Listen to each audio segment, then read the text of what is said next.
So you want to play 8-cast at Eternal Weekend. Next on Eternal Dirtles.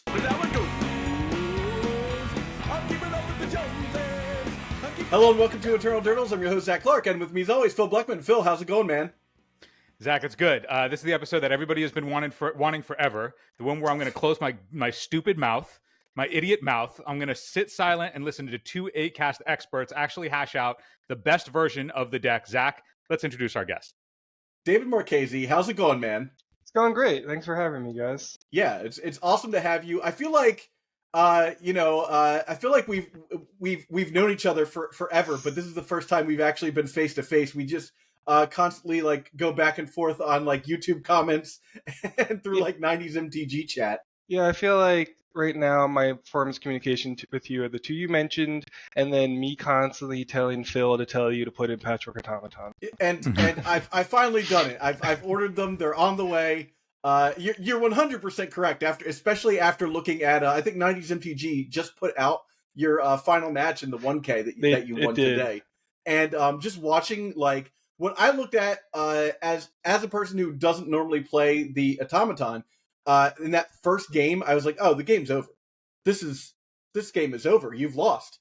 And then, like, you turned it around with a bobble pop, and just like going from one automaton to two automatons to like a 5/5 with lifelink and a 4/4 with lifelink, and I mean, luckily, the opponent never hit their sorcery or creature to make the 3 Dragon's Rage Chandlers live, but that game looked unwinnable to me. There was definitely luck with my opponent not hitting Delirium, and I was just making sure the entire time to just never block their creatures too. Yeah. So big creature plus Shadow Spear is a good combination. I mean, that is the thesis of the deck, right? Is if you can put lifelink on a big creature and it has trample too, what can even be done? No, I mean, those two keywords together is on a 1-mana artifact. It is the dream, for sure. Zach, I prefer to call it the Morgul knife. But yeah, of course. The whole like play pattern of that deck is when you can get that out on a construct and it's like an 8/8, and you have a blocking like 7/7 behind to just sit there, and even if you can switch the Shadow Spear over to the blocker afterwards, it's ridiculous. Yeah. So I guess I'd like you to take it away and tell me just get everybody on board with Automaton, because I think it took me a little convincing. It may take other people a little bit of convincing as well. Yeah. So if we go back earlier in the year for 8-cast, the deck was much heavier on Psi. You would regularly see 3, potentially 4 Psis in a deck. 8-cast, it was going tall, it was going wide, it was just value, and your big creatures were your constructs and maybe like the 1 or 2 Kappas in your deck. But now, thanks to the testing of certain MTGO players like Swifty Time, who's constantly putting up great results in weekend challenges and showcases, Danny Bambino. Patchwork Automaton is just a threat that we can put out with Ancient Tomb or land, Opal, land, Petal. It's a turn 1 threat that protects itself and just keeps growing. And I think what's really important right now with 8-cast is to have as strong as a turn 1 as possible. We already gained so much value in this deck, so I think the shifting of the meta, especially with the introduction of Orcish Bowmasters, the general game plan has been more to go tall rather than just value in every which way possible. Yeah, I think that's one of the things too, is that with the advent of Orcish Bowmasters and the fact that, like, look, we're gonna keep drawing cards. We're not gonna stop drawing cards, right? Like, we just gotta plow through the Bowmasters.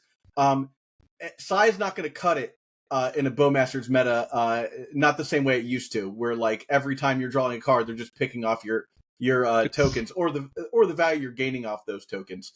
So I think especially in a Bowmasters meta, leaning less on Sai is probably prudent. It's just I have two questions. Yes. Two questions real quick. On particularly on Patchwork going tall, does the skew towards going tall, so cutting some number of Sai in place of some number of Patchwork, does that place a heavier emphasis on Shadow Spear being a critical component to closing a game out? Oh yeah. Shadow Spear, honestly, like I don't know how well the deck would work without Shadow Spear, just because you deal so much damage to yourself tapping Ancient Tomb indiscriminately every single turn. I mean, if you're not, you're just gonna, I think, fall behind and defeat the point of the deck. And the ability to just tutor it up so often, because it's great life game, it's great against Delver, it's great against Shadow, like all the tempo decks. And then if you happen to gain a large amount of life, it can often put you in situations where you don't, in like game 2 and 3, where you don't have to overextend in the sideboard cards and really start to leave cards back into your hand for if you can't stop their inevitable meltdown. Mhm. And to go along with that, what's nice about Patchwork is that it's a 2-mana artifact, so now it's taxing meltdowns by an additional 1 mana. Yeah. That was my follow-up question was with regards to Meltdown is because I know that, I mean, I've played many a Meltdown in my day. When You have. when David and I first knew that we were going to be best friends forever, he bobbled me. He saw a Meltdown on top of my deck and he Hollywooded it. He was like, "Oh, that's bad for me," and I was like, "Oh," and so I was like, "Oh, whatever's on top of my deck is going to be excellent for me." So I draw it. I think to myself, "Hell yeah, fuck yeah, I'm a master gamer," and I slam it. I'm like, "Meltdown, you bitch!" And he's like, X equals counter 0. it with counter it with Chalice. Oh And God! I should have shame conceded, but I didn't. I took You my did beating. not, yeah. I took my beating like I deserved. My follow-up was the Chalice on 3 to stop the Brotherhood end in your hand. Yeah. Oh, It was exactly the kind of punishment that one deserves after doing what I did in that moment. So callously. But speaking of Meltdown, I know that when I've played against 8-cast opponents in the past, that oftentimes the follow-up to a Meltdown would be a Sai to rebuild. Yeah. Like just sandbagging some number Sai and then go a little bit wide, and that's a way to like establish a board presence following essentially a Wrath of God. Does Patchwork lean? So it does tax the Meltdown, but is Meltdown more of a critical component of like just sandbag your counter magic solely for the Meltdown because you don't have as many sides to recover, or is it not actually play out that way? So I play games 2 and 3, obviously tremendously different from game 1. Assuming all the Meltdown decks are on the more fair side, I'm someone that's high on playing 4 Force of Negations. Oftentimes you'll see 3. And I essentially hold my Force of Wills and Force of Negations like for the card that tells me to go screw myself, like Meltdown, Seeds, Dress Down, Terminus, whatever it may be. Like I'm almost always just letting whatever resolve unless it's so disastrous. Like obviously you always have to counter like Lilith Teferi unless you have like creatures to immediately kill them. But games 2 and 3 for me always comes like counter their hate. Yeah. If it's not hate and you can afford to beat it in any of your other ways, even if you don't have that way in your hand right now, let it happen and counter hate. I have multiple VODs on 90s MTG that end with me just holding like 2 forces, 3 forces on blue card. I just stop playing cards. I'm like, I have the win on board. Just hold every single force possible to the sideboard cards that they hate. I think often you're going to find that when someone's casting Meltdown, they have a backup counter to counter your counter, so you actually do need a second one anyhow. I for a long time didn't understand the Hydroblast that players were putting in the sideboard. I did recently swap to them. This was, although I think I played it for the 1K. And because all of a sudden I've become a little lower on Chalice, especially in sideboard games. I think Chalice just has a really hard time getting there unless it's against like really certain decks. Like Yes. Chalice against Death Shadow is disgusting, but Yes, get rid of your chalices. Yes. I mean, I definitely Yes. like on the draw. I'm still on the full 4, but on the draw, I'll usually board like 2 out just because it's significantly weaker on the draw. Yeah. And I like a lot of the times I'm not losing to 1-mana spells. I'm losing to the hate card. And if I just don't let that resolve, I will win. Yeah. The 4-Force negation of the board reminds me very much of it's a very doomsday-ian style of sideboarding where it's like you just have you don't actually have like a removal or anything to like stop the thing that is going to stop you. You just like don't let that thing actually ever resolve between 8 forces. Zach, you're on 4-Force negation in the board too, right? I'm on 2, but currently I'm playing 3 Flusterstorms so that they can get through my Chalice of the Voids as well. I see. Okay. Yeah, that's kind of the plan I'm running on. I'm looking at my board right now. Right now, my counters are 2 Hydroblasts, 4 Negations, and 2 Flusters. Yeah. I come like with the full counter package at this point. That's just where I'm at. Well, one of the interesting things, talking about, those board wipes that we have to worry about, and then sort of going back to the automaton situation, is automaton allows you to play a sort of a second plan, what I call the Kappa Cannoneer plan, where you're just casting as many artifacts as possible and then popping them to draw more artifacts. Yeah. So that plan versus what I call the construct plan, where you're just like letting them sit on the board and doing as much damage as possible. So that sort of it makes you resilient as well against the plan of meltdown. It's like, oh, I still have a full grip of cards. During your upkeep, I just drew 4 cards. And I was going to play them all next turn anyways and draw 4 more cards. Mm-hmm. So I think the automaton allows you to kind of circumvent that as well. Just at the base of just being a card that wants you to continue to cycle your baubles anyhow. Yeah, I think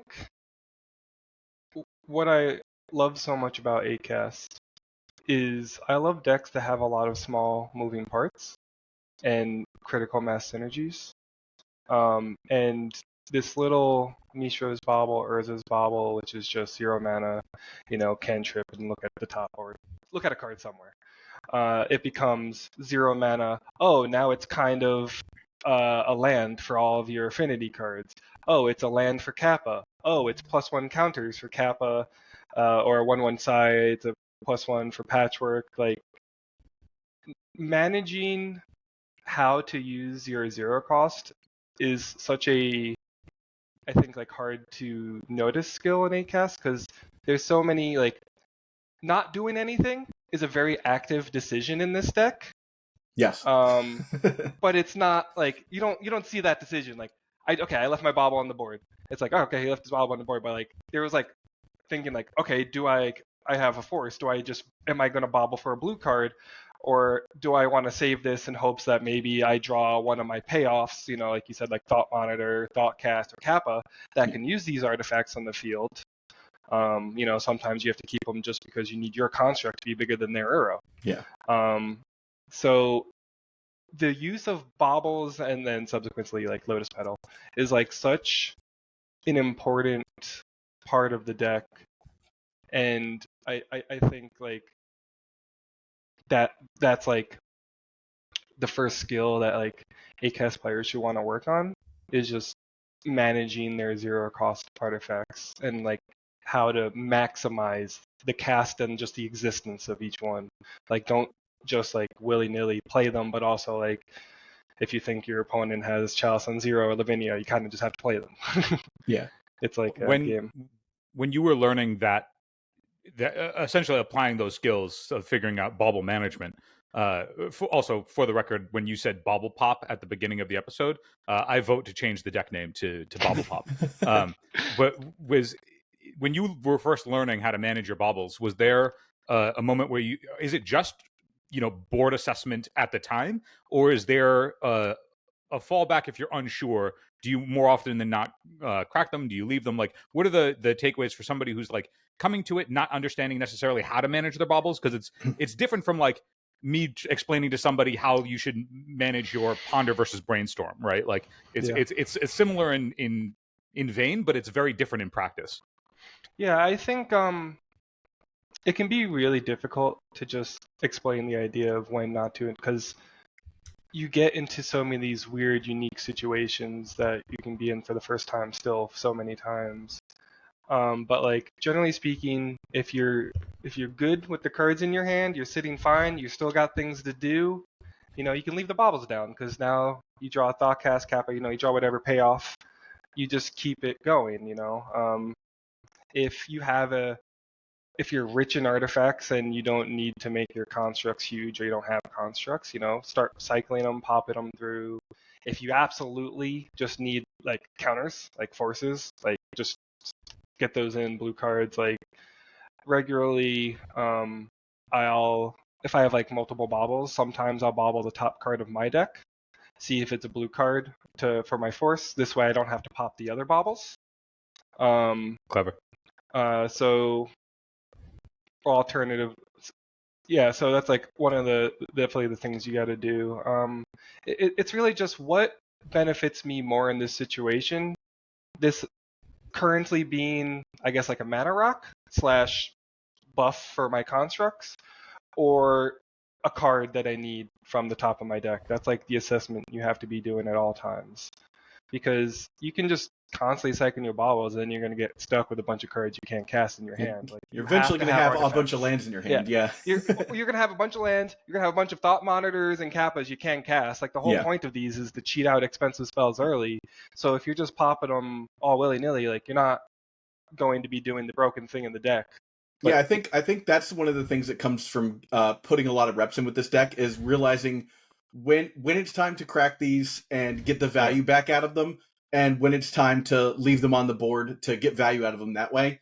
And I think that is the clear delineation from someone who owns the deck and from someone who excels with the deck. Yeah, I mean, pretty much a player that I play out a lot at Gamestoria was like, when you're popping baubles, I'm happy because that means you're digging for something.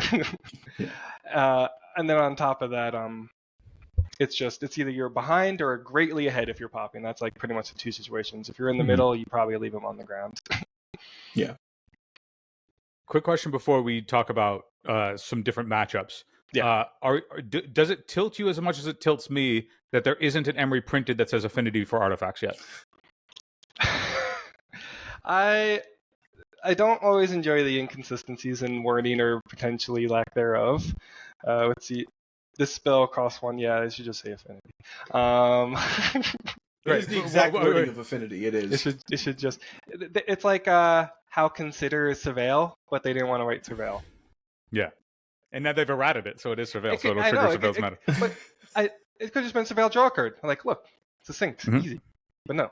Way cleaner. All right, so I want to quickly chat about some matchups that you enjoy seeing across the table and matchups that you don't like seeing across the table. And then also how, if at all, the mirror and how you navigate it changes with the adoption of automaton versus the heavier psi builds versus something like a painter build, and how you go about those. So first off, what are the matchups that you're like, if you could go to Eternal Weekend, all 15 rounds, you're like, if I sat across this every round, that would be a blessed weekend. I propose we start with the mirror, actually.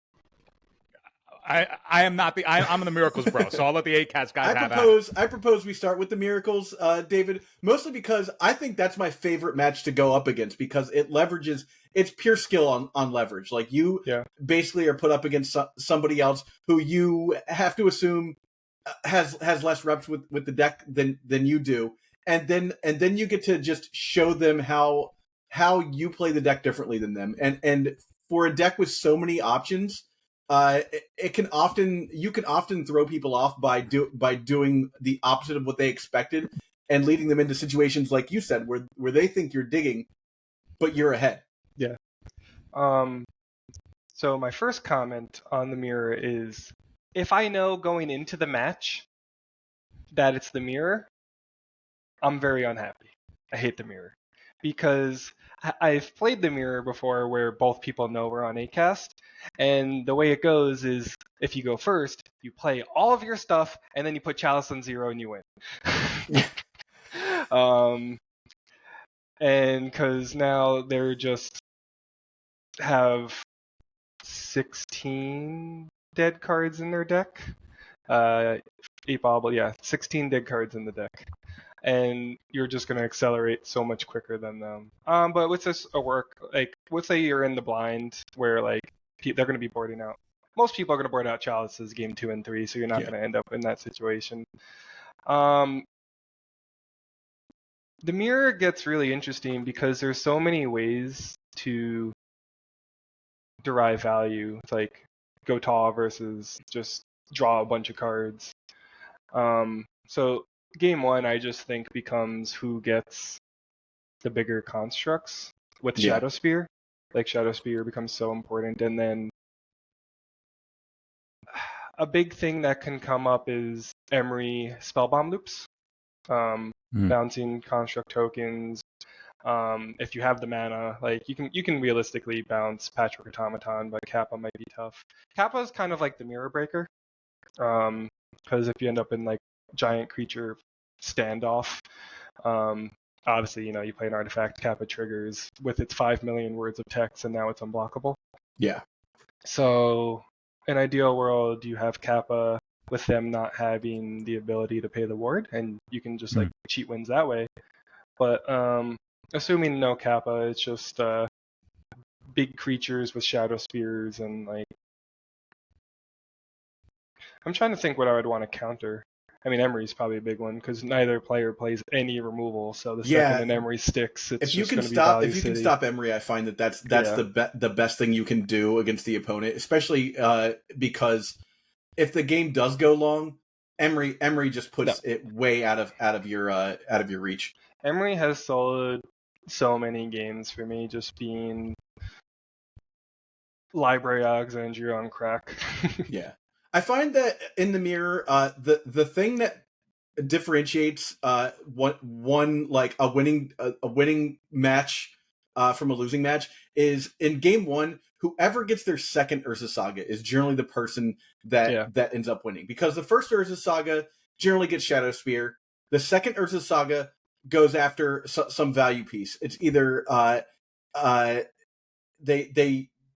your opponent has Emery, and you're like, all right, I'll just get Pithing Needle and stop you from doing shenanigans, and then you have 4 8/8s, or it's you get the Bobble and you just set them, or Bobble, you get the Spell Bomb and you just set them back like 2 turns. Another way that I've won Urza Saga mirrors, so not just Acast like Painter, like anything that relies heavily on Urza Saga, is if you're going first and you drop turn 1 Saga and they don't. Like, I've been against a lot of opponents. I go turn 1 Saga on the play. They go turn 1 Saga, or turn 2 Saga, sorry, on the draw.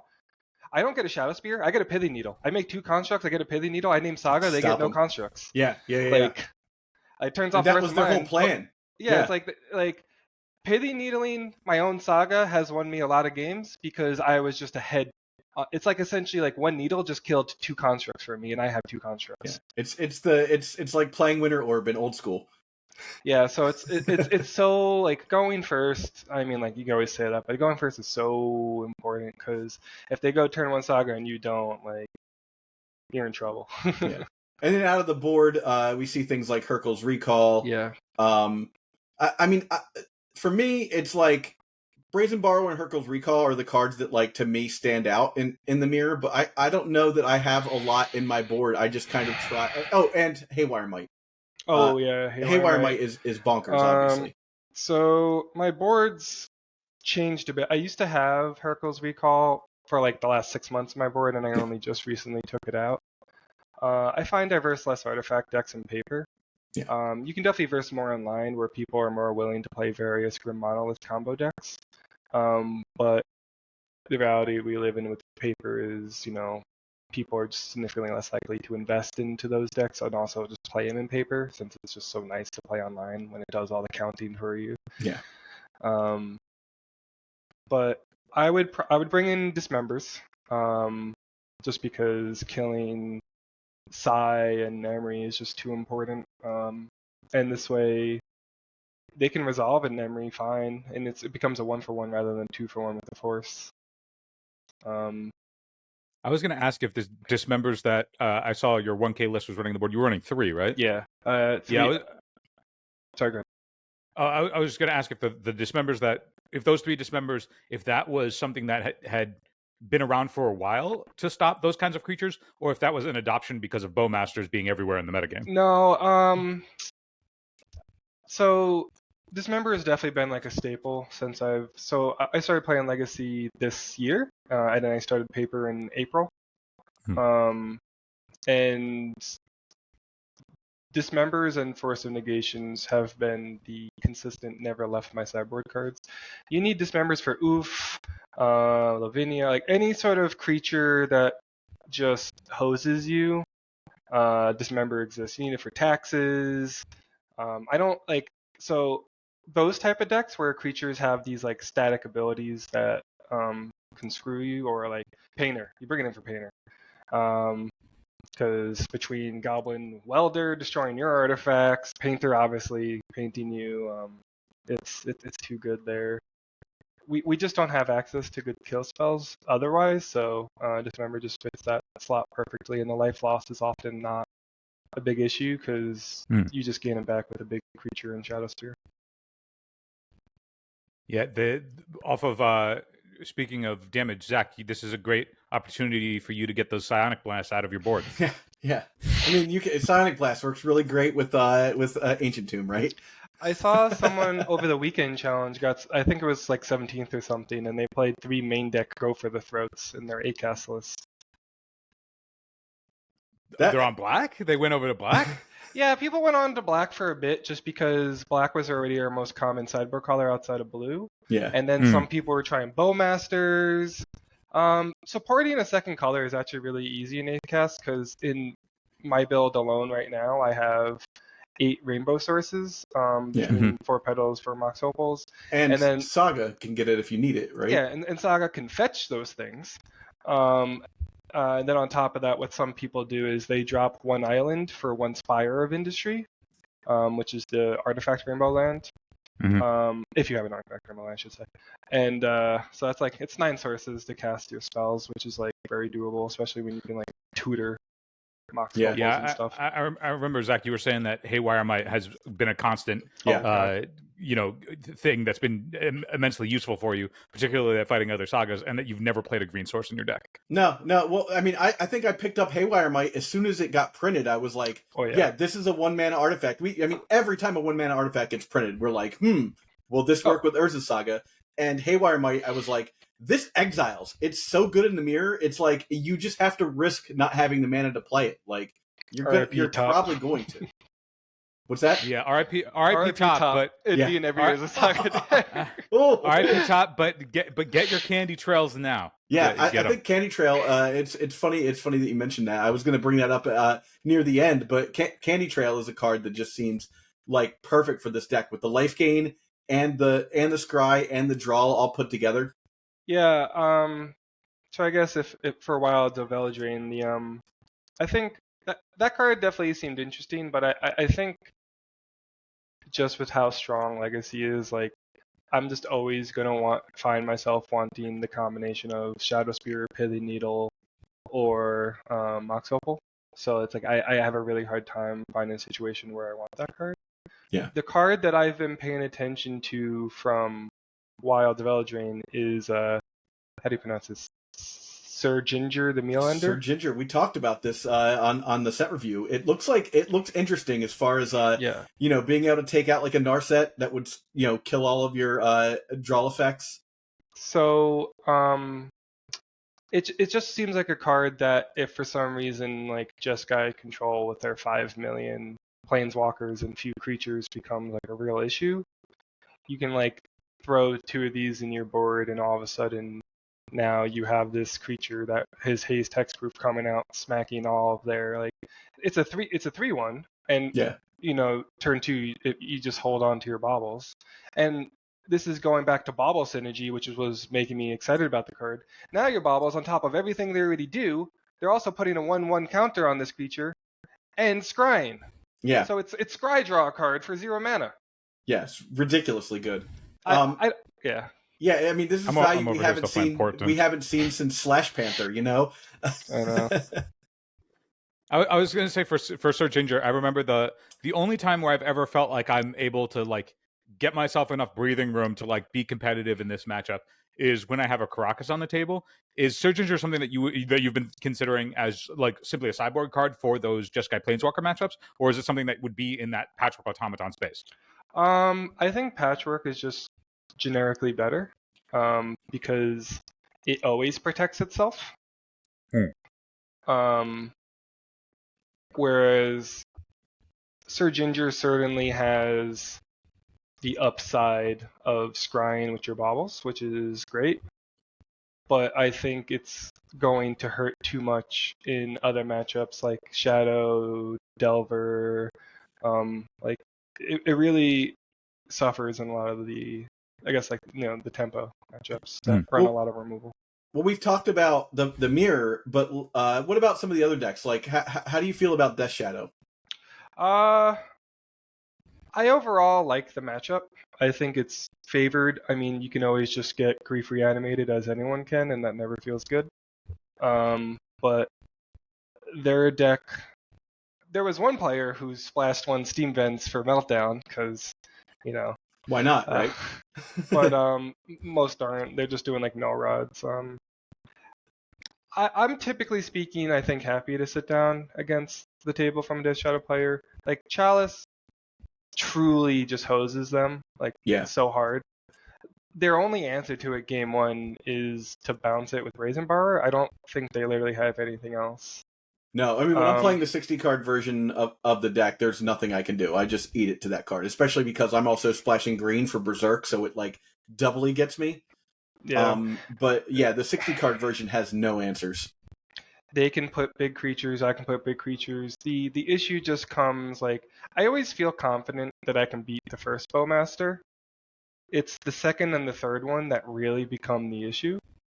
3 Bowmasters. Oh. Well, just like you answer the first one, and then because like a lot of the times with one, the way I beat Bowmaster is like I present a big creature, I just keep attacking with it, and eventually you're going to have to block with the Bowmaster. And then all the cards that say draw cards, I just do that. Yeah. But it can be tough when the second Bowmaster comes out. Now, like, you could have like been really low on gas, and you might really need to draw cards, which then, obviously, the end result of drawing cards, Bowmaster out. So I love the Death Shadow matchup overall, but they can always just get you.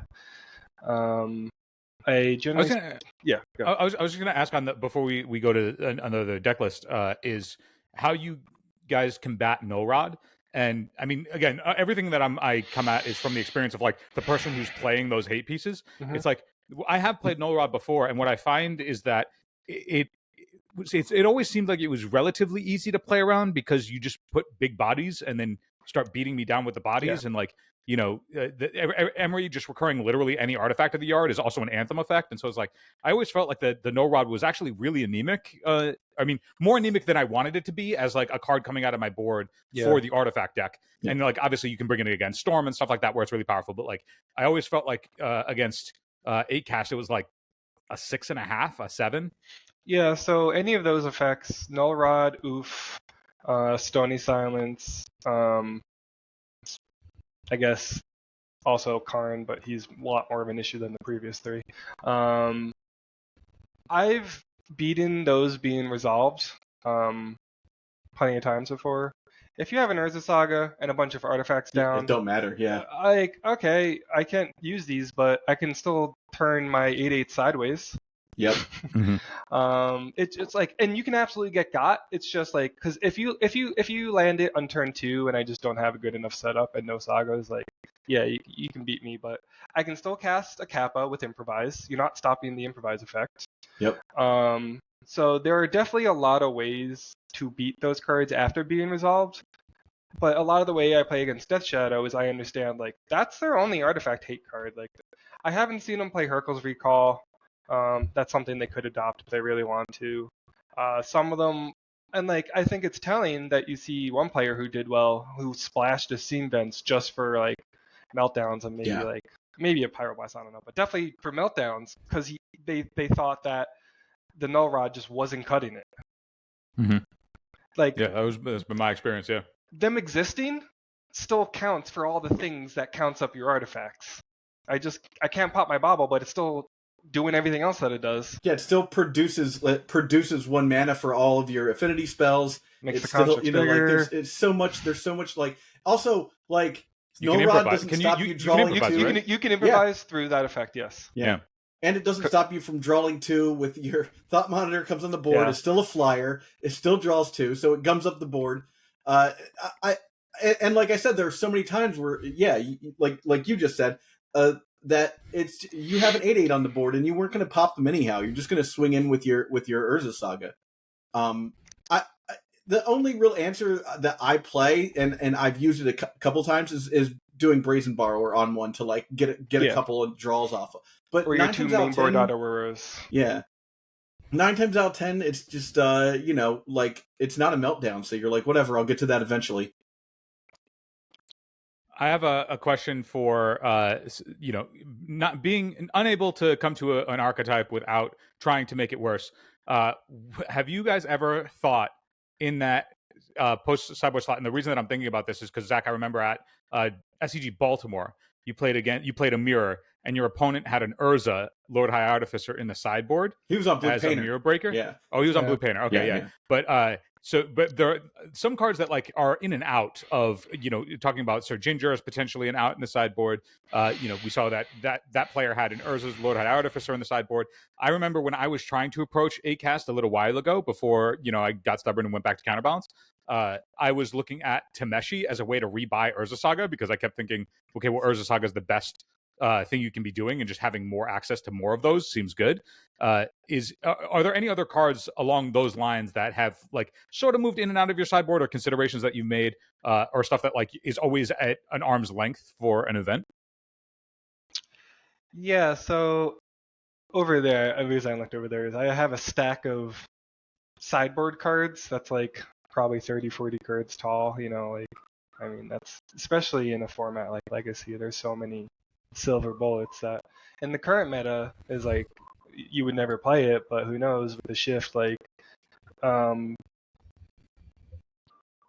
the answer to that question, I have a very large sideboard. Obviously I only get 15 cards to pick, and it's just really what I expect. Like if I expected more Larret Mage decks, like the Brazen Borrower to go back in. If I expected a lot more artifact decks, I'd be putting in the Hercule's Recall. One player in Japan has been high on like the Green Splash, where you go on one island and Disperse Fire, and then like you have like Beseiju and Life from the Loam. I've never heard of that. That seems sick. Yeah. Getting Life from the Loam back and just like continuing the Urza Saga shenanigans seems great. Because I've played Crucible of Worlds in my sideboard before when I want to get grindier. The advantage that Loam has over Crucible is that Loam also lets you continuously keep channeling your Adawara. Yeah. And Beseijus. And it's you can flip value for memory too. Oh, that's so sweet. Yeah. Yeah. I have not played that one in paper. One of the I don't want to spoil too much because David, we're going to have you on for sort of a shorter like featured deck tech probably early next week. But one of the things that we mentioned in that is how so much of your sideboarding is based on, I'm going to keep my Force of Wills in, but I'm going to take out this or that or this. So Force of Will does a lot of the work for sideboarding to begin with, but that allows you to kind of spread out your sideboard a little bit, and because that's your silver bullet for your opponent's silver bullets. You're not so much answering questions your opponent's doing, is just questioning the answers that they're throwing at you. So I think also having so Force of Will staying in, right, as like a sideboard card, but then also you have access to so many 1s and 0 mana artifacts that are silver bullets against certain decks, like Soul Guide Lantern or Tormod's Crypt, stuff like that. that you only need one of. You get that one, and so that allows you to expand your sideboard a little bit more. Yeah, I mean, Saga's one of my favorite cards. I was maining, and there's a Saga Emery deck in Modern as well before I came over. I was playing Grinding Breach.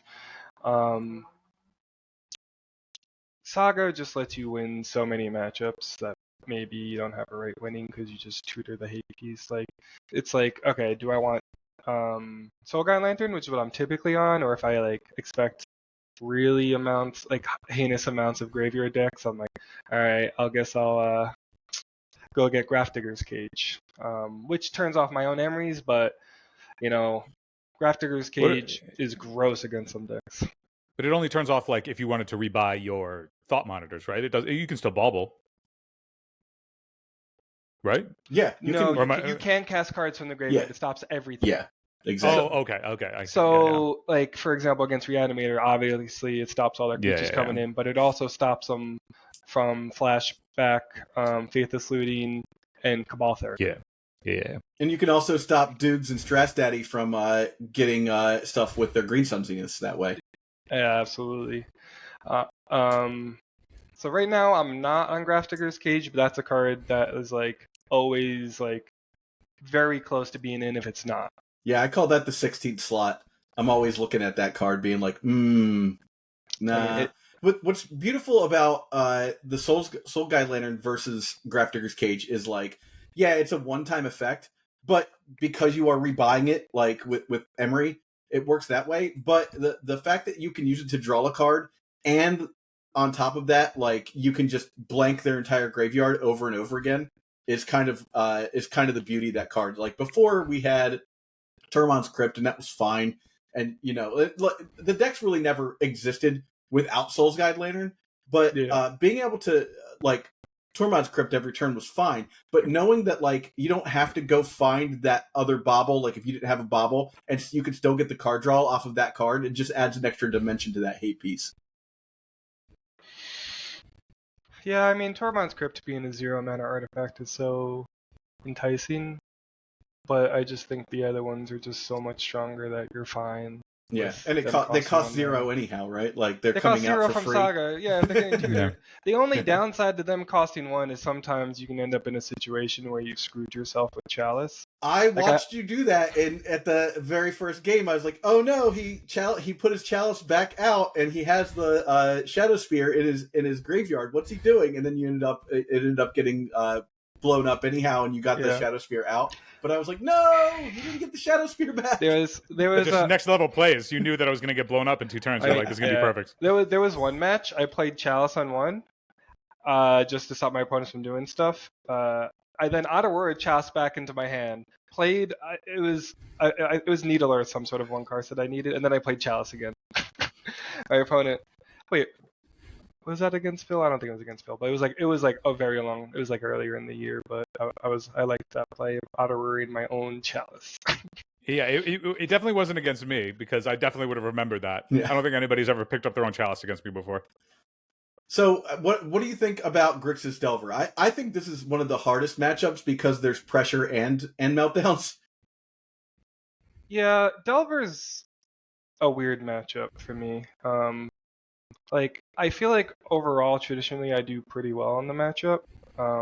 They have 21 cost spells. So Chalice is good against them until Chalice becomes Chalice can become potentially not good if you don't land it early and they get to go through their deck. Delver's a fun matchup. I find Delver to be a fun matchup. Because you can just go big creature Shadow Spear. If you smack 1 time with the big creature and Shadow Spear, which gives you enough life to start doing everything with your tombs again. Yeah, I feel really good. There's a real pressure play with having the Ancient Tombs against a deck like that that's running bolts. Oh, bolts, bolts the creature. Yeah, with Delver and DRC. Yeah, that's a matchup that I feel like on paper hypothetically should be E-cast favored, but it always feels very 50-50 to me.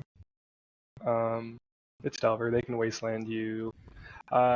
I don't care about days. I don't really respect days as an ACAST player, but There's not much to worry about with days. Like occasionally you're going to be in a situation where like they get your Kappa Cannoneer with it or something like that, but like for the most part you just have so much excess mana that it's a dead card in their hand a lot of times. And oftentimes I consider boarding out Kappa against Delver. I don't like playing Kappa against Counterspell Pyroblast decks. Yeah. Because sure, if it resolves, great, but they beat it on the stack pretty easily is the issue. They're without a wasteland. There's like so many play patterns. Like if I go turn 1 Saga, cast Pithy Needle, name Wasteland, follow up with Tomb, I'm already thinking like, especially if it's game 1 and I've done this against very skilled, good Delver players, I'm like, I already won. Like it's over. Like I'm about to make 2 3/3s, one of which is going to be a 4/4 lifelink. Like my creatures are bigger than yours. Like, I don't, and they're gonna be bigger because I'm going to play more artifacts. Like I truly don't know what they do at that point if you go Saga, Pithy Needle, Wasteland. But if you don't have like one of those God starts against Delver, then I definitely think it becomes like a really intricate, fun match. But I think we can create non-games with certain openers that we get. Yeah. How do you feel about the like pile decks? Oh, the 4C pile decks? I Yeah. love them. I want to verse them every time. I legitimately think that's one of ACAS's best matchups. Because I don't care about the ring. I have main deck Pithy Needle. I have sideboard Haywire Might. I am like ACAS is so equipped to fight the One Ring. It won all my opponents, and then on top of that we have counters. Like so, and if you spend 4 mana to fog me 1 turn, draw a card, and then I needle it or something, it's like sure, fine, you got it. I don't care about Uro. My creature is going to be bigger than Uro. Yeah. I think the biggest issue that you have to have with that deck is finding like knowing that you've probably Pithy Needled something else and seeing like Misk and Boo hit the board after you've already expended your Pithy Needle on something else. And then having to like as like a turn 3 play, like they're like, okay, I'm gonna play Delighted Halfling into something else, into Misk and Boo, and you try to stop their something else with a Pithy Needle. I feel like I've been noticing, at least just in the local meta, like slightly less Misk and Boos in these 4C. Like I'm calling them like 4C legends now. Yeah. Because with like Delighted Halflings, like okay, so Delighted Halfling, turn 1 Delighted Halfling into turn 2 Teferi is terrifying. If they do that, I am not in a good position. But if they don't do that, I don't know. It's just you put Planeswalker, like they play Narset, it doesn't matter. I'll just have a creature, I'll beat it down. I'm not like with the Planeswalker. Why Teferi specifically? I think that's something that people watching would want to know. So Teferi specifically, because if you can counter Teferi, so they go Halfling, they play uncounterable Teferi, and then they bounce something. They're bouncing your Saga, they're bouncing your Chow, like whatever you just played. They're up a card, and now they're just going to keep slamming must answer threat after must answer threat, and you can have the possibility that you just have all these Force of Wills sitting in your hand and they're dead cards. And by the time you deal with Teferi, like they're just instant speed, like prismatic endings on you. That's the start from them that I'm terrified of, because I can't counter any of their stuff. And now they can do everything at instant speed, and they already put me behind by bouncing whatever. Yeah, the bounce seems actually terrible, especially if it's hitting an Urza Saga, and that was your plan. Because if they went first, you're not making a construct now, and now I can't deal with the Teferi. Yeah, I think that's the worst part about Teferi is the fact that it can bounce enchantment. Urza Saga is an enchantment. Now you're back a land. If your start was on the premise that you were going to play turn 1 Saga into turn 2 Tomb and make that your whole plan, you looked at your hand and was like, this is good enough based on that. And if that plan gets ruined, you're in real trouble. Yeah, and then because there's just a bunch of like value cards that Phil hates. Just a bunch of must answer one card. I wins if you don't. Uh, but Acast is truly just like we outvalue them. We draw more cards. We Yeah. play big creatures, and like we're not very vulnerable to the One Ring comparative to other decks. So that's just. I think since Lord of the Rings came out, like 7-1 in the matchup now. Oh, Also, like what a going back, what a called missed shot.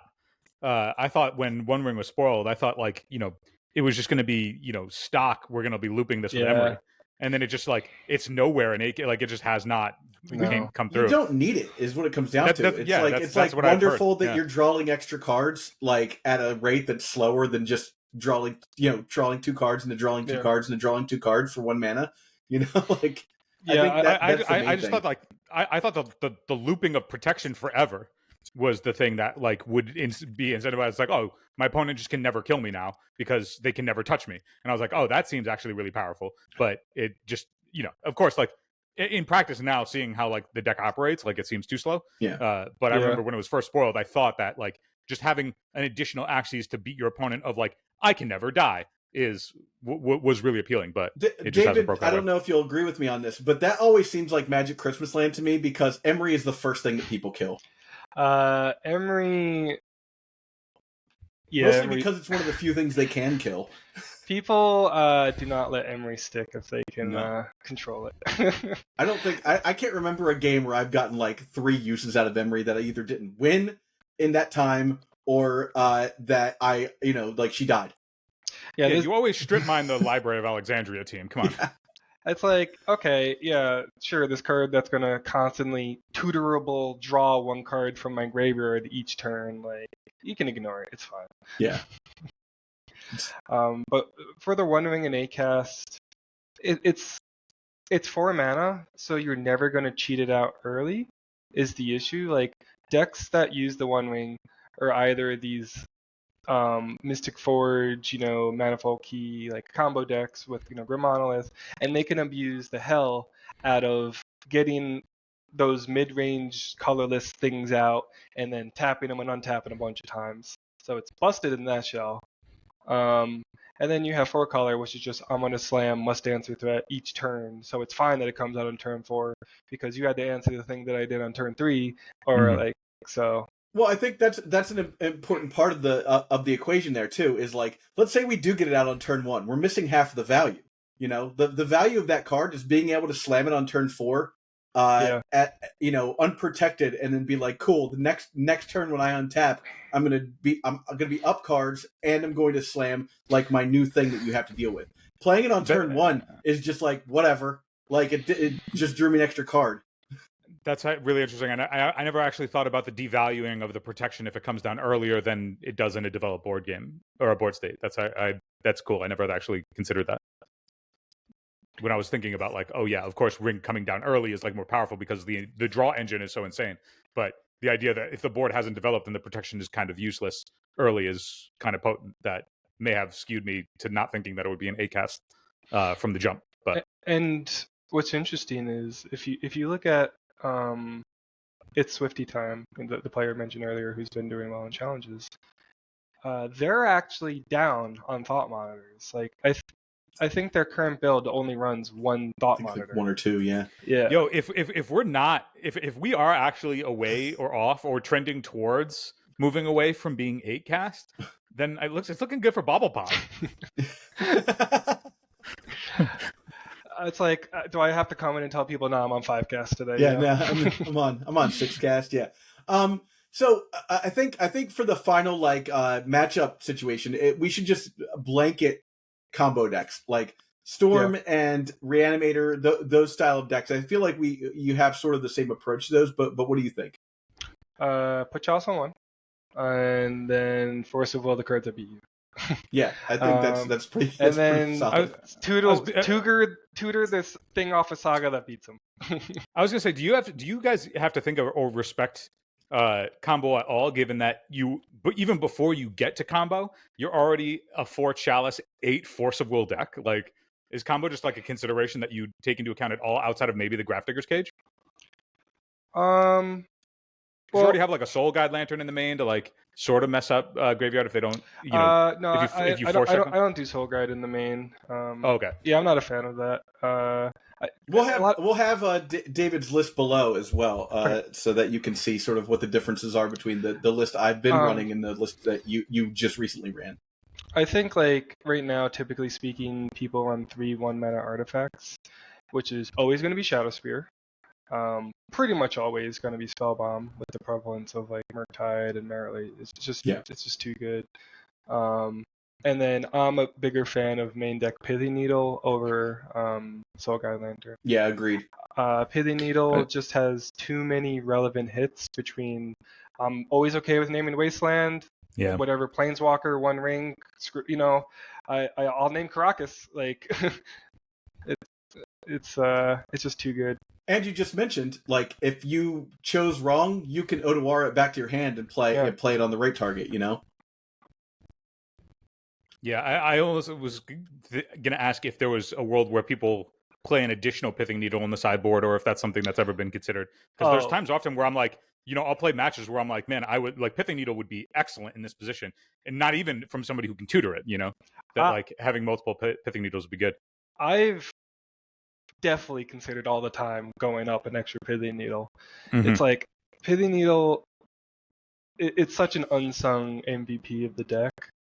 It's won me so many games. Like a lot of the times you're like, oh, get Shadowspear. I was like, I don't need Shadowspear. I'm gonna just get Pithing Needle and name the one card that I'm afraid of.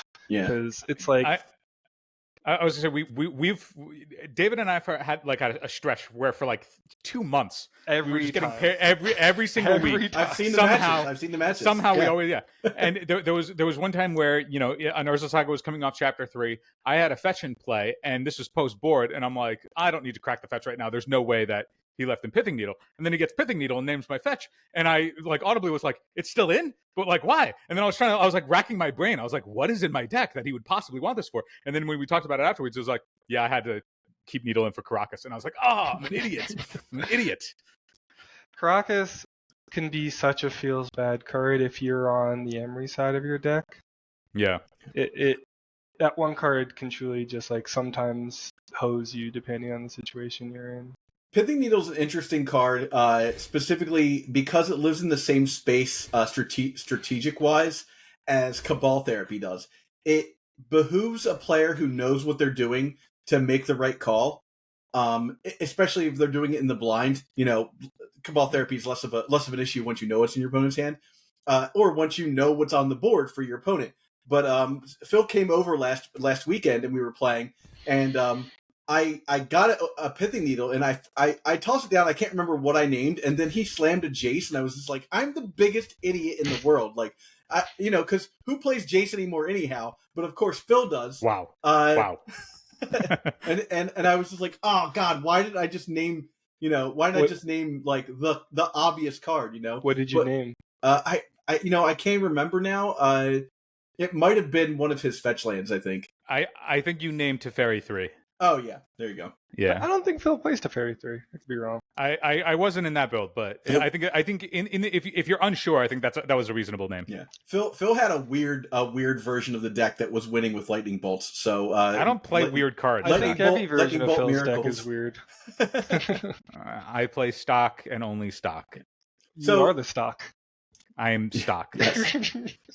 So very stocky. We'll have a list. The list that you won the 1K with below.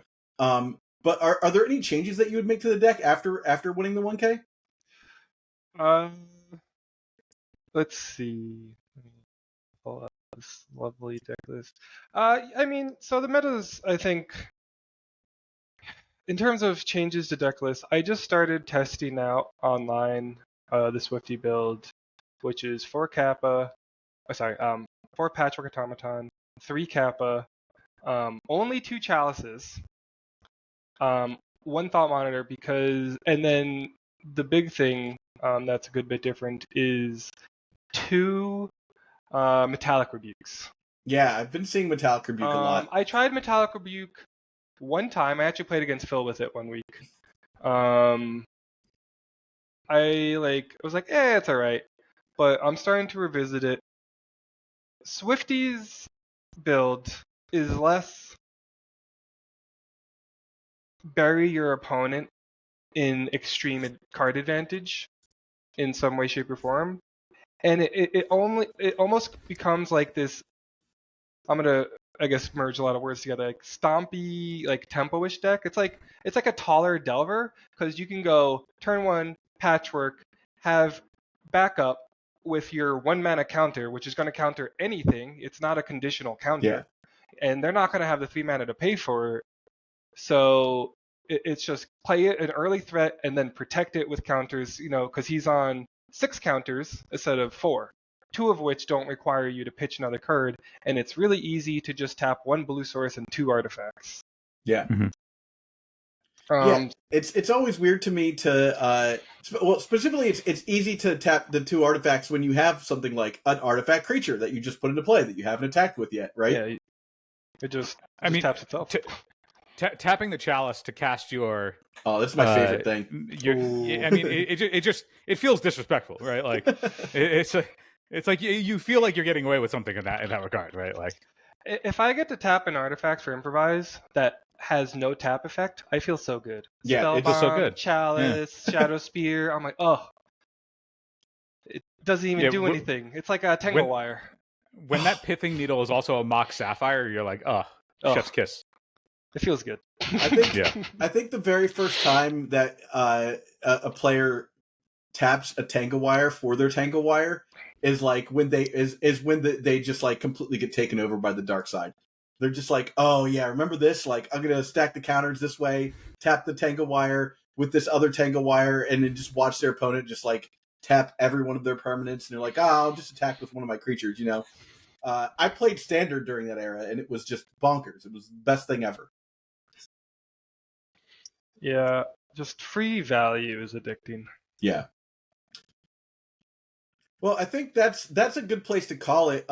We have a lot of really good information about 8cast, and like I said, you're going to come on later this week or early next week, and we're going to have a full feature length 8-9 minute episode of you really getting into explaining the deck and explaining the concepts and value of the deck as well. So I think one, I'd like to thank you for coming on this week to hang out and talk with us about 8cast.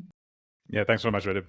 Yeah, I get the joy of seeing Phil every week at the Gamestoria over in Queens. David loves sitting across from me because he's got, what is it, like a 27-0 record at the moment. I'm so one of these days still trying to get on the board. Someone's like, Phil, why didn't you just kill the Emery in the comments? I was like, well, he would have if he could. It's not, it's not the big brain strategy. Yeah, I didn't think about just having the removal spell in my hand. Yeah. I should have considered that. Why are you letting me draw 2 cards every turn? Come on. Yeah. It's really a mystery. It's really a mystery why I would choose to let you do that. Yeah. Just stop it. Stop just throwing games. Yeah. I don't understand why I made that choice, Yeah.